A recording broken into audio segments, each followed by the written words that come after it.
ഈ വീഡിയോ കാണുന്നവരിൽ ആരെങ്കിലും ഗവൺമെൻറ് എക്സാമിന് വേണ്ടി പ്രിപ്പയർ ചെയ്യുന്നവരാണെങ്കിൽ, അല്ലെങ്കിൽ അതിന് പ്രിപ്പയർ ചെയ്യാൻ പോകുന്നവരാണെങ്കിൽ ഈ വീഡിയോ ഒന്ന് മുഴുവനായിട്ട് കാണാം. ബിക്കോസ് അനുഭവത്തിൻ്റെ വെളിച്ചത്തിൽ പറയാണ്, ആദ്യം നിങ്ങൾ ഇറങ്ങിത്തിരിക്കണ മുന്നേ അതിൻ്റെ എല്ലാ വശവും അറിഞ്ഞിരിക്കണം.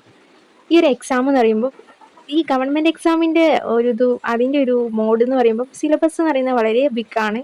നമുക്കത് മുഴുവനാക്കുക എന്നുള്ളത് അതിന് കുറേ ടൈം വേണം.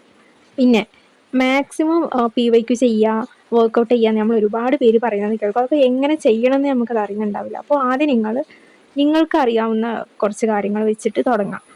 അതായത് ബേസിക് ആയിട്ടുള്ള കാര്യങ്ങൾ സ്റ്റാർട്ട് ചെയ്യാം. അതിപ്പോൾ NCERT സംഭവങ്ങളൊക്കെ വായിച്ച് നോക്കിയാൽ നമുക്ക് ഒരുപാട് കാര്യം മനസ്സിലാവും. എന്നിട്ട് പ്രീവിയസ് ഒരു ക്വസ്റ്റ്യൻ പേപ്പർ നോക്കുക. അതിലെങ്ങനെയാണ് ഈ NCERTന്ന് ക്വസ്റ്റ്യൻസ് വന്നതെന്ന് നോക്കുക. ആ ഒരു ഭാഗങ്ങൾ മാത്രം ഫോക്കസ് ചെയ്യുക. അല്ലാതെ വാരി വലിച്ച് NCERT മുഴുവൻ പഠിക്കേണ്ട ആവശ്യമില്ല. എല്ലാവരും ചെയ്യുന്ന ഒരു കാര്യമാണത്. ആദ്യം തന്നെ NCERT മുഴുവൻ വായിച്ച് അതിൻ്റെ നോട്ട് ഇങ്ങനെ പ്രിപ്പയർ ചെയ്യും. അങ്ങനെ ഒരു ആവശ്യമില്ല.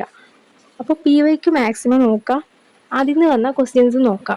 പിന്നെ നിങ്ങളെ തന്നെ മോട്ടിവേഷൻ ചെയ്യുക. നിങ്ങളുടെ ലൈഫാണ്, നിങ്ങൾക്ക് എത്രയും വേഗം നിങ്ങളുടെ ഡ്രീം അച്ചീവ് ചെയ്യണം.